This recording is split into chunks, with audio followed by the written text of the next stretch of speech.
नमस्कार. मी हेमंत मोने.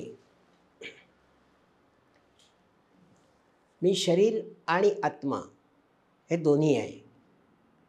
देहाशिवाय आत्मा पांगळा आहे आणि आत्म्याशिवाय शरीर आंधळं आहे. म्हणून दोन्ही पाहिजे. परंतु शरीर हे साधन आहे हे आपण लक्षात ठेवलं पाहिजे. शरीर आणि आत्मा यांचे पृथक करण्यासाठी आपण ज्ञाता, ज्ञेय आणि ज्ञान या गोष्टी समजावून घेऊ. अमुक वस्तू जेव्हा खुर्ची आहे असं आपण म्हणतो, तेव्हा खुर्ची ज्ञेय आहे, म्हणजे तिचं जाणून घेतो आपण ती. ही वस्तू टेबल नसून खुर्ची आहे, हे हे ज्ञान आहे. आणि इंद्रियद्वारा मी ते जाणलं म्हणून मी ज्ञाता आहे. ज्ञेय वस्तूला आपण दृश्य म्हणू शकतो आणि ज्ञाता यासाठी द्रष्टा असाही शब्द आपण वापरू शकतो. वस्तू ज्ञेय आहे. ज्ञेयाची किंवा दृश्य वस्तूची लक्षणं काय? ती तयार होते आणि नंतर नष्ट होते. ती परिच्छिन्न असते, म्हणजे इतर गोष्टींपासून ती भिन्न असते. हे बघा, पेन म्हणजे पेन्सिल नव्हे, बरोबर ना? तिला देशकाल मर्यादा असते. आता टेबल हॉलमध्ये आहे म्हणजे किचनमध्ये नाही. हे क्षेत्र किंवा ही देशमर्यादा आहे. आज आहे पण उद्या असेल याची खात्री नाही. ही कालमर्यादा आहे. चौथं लक्षण काय आहे? वस्तूला विशिष्ट रूप, रंग, आकार असतो. आपण माझी खुर्ची असं म्हणतो नाही का? याचा अर्थ काय? खुर्ची म्हणजे मी नव्हे. ह्या खुर्चीचा पाय मोडला तरी मी अव्यंगच राहतो. आपलं शरीर हे शुद्ध ज्ञेय किंवा दृश्य आहे. तिला ज्ञेयाची सर्व लक्षणं लागू होतात. आपलं शरीर पूर्वी नव्हतं, आता आहे, पण काही दिवसांनी ते जाणार आहे ना. म्हणजे शरीराला अस्ति, जायते, वर्धते, विपरिणते, अपक्षीयते आणि शेवटी विनश्यती म्हणजे नाश पावतं. ह्याचा उघड अर्थ हा आहे की मी म्हणजे शरीर हे मानणं चुकीचं आहे ना. रंग, रूप, उंची सर्व माणसांची सारखीच नाही. याचा अर्थ माझा देह परिच्छिन्न आहे, म्हणजे वेगळं आहे दुसऱ्याच्या देहापासून. म्हणून शरीराला गीता साधन मानते, क्षेत्र मानते आणि शरीराला जाणतो तो आत्मा आहे. आपली इंद्रिय, प्राण, बुद्धी, इच्छा, वासना, शरीरातील चेतना हे क्षेत्र आहे. जशी विजेची अभिव्यक्ती बल्ब ह्या माध्यमातून होते आणि ती प्रकाश रूपाने होते. पण प्रकाश किंवा बल्ब म्हणजे वीज नाही. बल्ब गेला तरी वीज राहते. क्षेत्र या शब्दाचे विविध अर्थ होतात. त्याही अर्थाने शरीर हे क्षेत्र आहे असं म्हणता येईल. आपलं आश्रय क्षेत्र घर, तसा जीवात्मा शरीरात राहतो. शरीर क्षरण पावणारं म्हणजे झिजणारं आहे. शेतात आपण बी पेरतो आणि पीक काढतो. त्याप्रमाणे आपल्या मनात सद्गुणांचं बीज पेरून कर्मद्वारा पुण्याचं पीक आपल्याला घ्यायचं आहे. पंढरपूर क्षेत्री विठ्ठलाचा निवास आहे.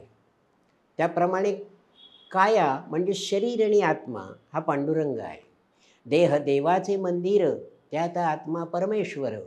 किंवा जसं दुधामध्ये लोणी तसा देही चक्रपाणी, हे आपण ऐकलंच असेल. शरीराचं महत्त्व कमी करा. शरीर म्हणजे मी नव्हे, मी या देहाहून वेगळं आहे, हे आपणास एक वेळ समजलं तरी उमगत नाही. आपल्या दैनंदिन कर्मात याचं प्रत्यय येत नाही. याचं कारण आपण लहानपणापासूनच देहाला महत्त्व दिलं आहे.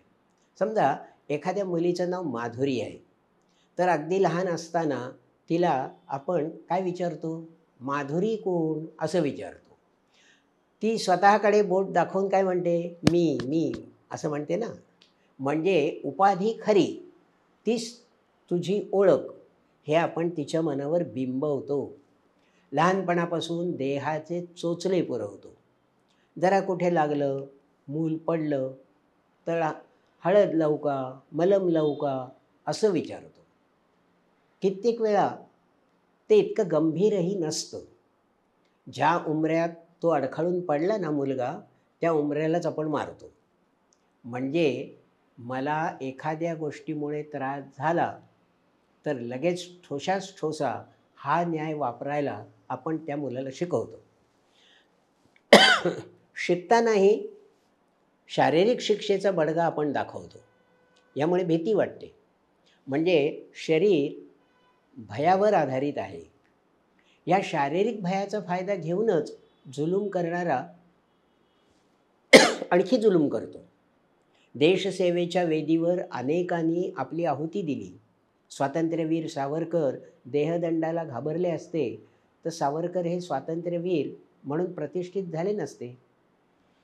आत्म्याचं स्वरूप कसं आहे? देहाहून मी वेगळा आहे, मी अकर्ता आहे, पण देहात राहून साक्षी भावाने पाहणारा आहे. आत्मा देहाला म्हणतो, मी त्रिभुवन विहारी आहे, मी तुझी परिवर्तने पाहणारा आहे, मी अक्षर अविनाशी अचिंत्य आहे. जन्मापासून मरेपर्यंत देहाचं अस्वच्छतेचं व्रत सुटत नाही बरं का. पण मी म्हणजे आत्मा तुला स्वच्छ करणार आहे. आत्मा आपल्या शारीरिक शक्तीचा स्रोत नाही.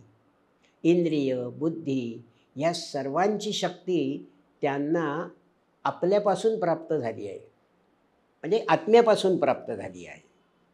मिठाचा खारटपणा जसा मिठापासून वेगळा करता येत नाही, त्याप्रमाणे आत्म्याला शक्तीपासून वेगळं करता येत नाही. आत्मा स्वतःच शक्ती आहे. शरीराला महत्त्व दिल्यामुळे आत्म्याचं व्यापक स्वरूप आपणास अनुभवता येत नाही. आत्म्याची व्यापकता संतांनी अनुभवली. अगदी व्यावहारिक उदाहरण द्यायचं झालं ना, तर ते आनंद शिंदे यांचं देता येईल. ते आनंद शिंदे काय, हत्तीची भाषा जाणतात, हत्ती त्यांच्याशी बोलतात. ही आत्म्याची व्यापकता आहे. हे आनंद शिंदे म्हणजे गायक आनंद शिंदे नाही का, हत्तीशी मैत्री करणारे शिंदे आहेत. कर्मयोगद्वारा आत्म्याचा साक्षात्कार सामान्य माणूस कर्मयोगाच्या साहाय्याने आत्मानुभूती वाढवू शकतो. शरीरातील अनेक क्रिया, उदाहरणार्थ पचन आहे, श्वसन आहे इत्यादी आपोआप होतात ना. म्हणजे चालना देणारा कोणीतरी आहे हे मानावं लागतं. म्हणजे आत्मा साक्षीभावाने सगळं काही करतो, परंतु त्याच्यापासून अलिप्त असतो. गीता याला उपद्रष्टा म्हणते. जेव्हा मनुष्य फलनिरपेक्ष सत्कर्म करतो तेव्हा त्याला आनंदाचा समाधानाचा असा अनुभव येतो. तेव्हा परमेश्वर संमती देतो, म्हणजे परमेश्वर अनुमंता होतो.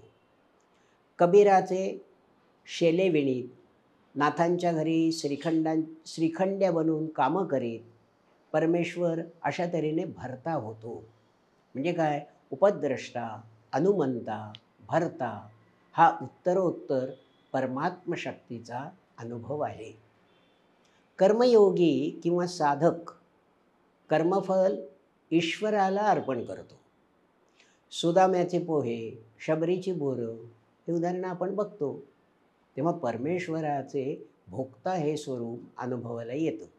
आणि सरतेशेवटी कर्म करणाराही परमात्मा आणि भोगणाराही परमात्माच आहे, हा महेश्वर स्वरूपाचा अनुभव येतो. अशा तऱ्हेने आत्मशक्तीवर विश्वास हाच खरा विश्वास. याने भय दूर निघून जातं. विनोबा एवढे 13 वर्ष पायी हिंडले, पण पोलीस संरक्षणाची त्यांना गरज भासली नाही. भेद आत्म्यात नाही आहे, क्षेत्रात आहे.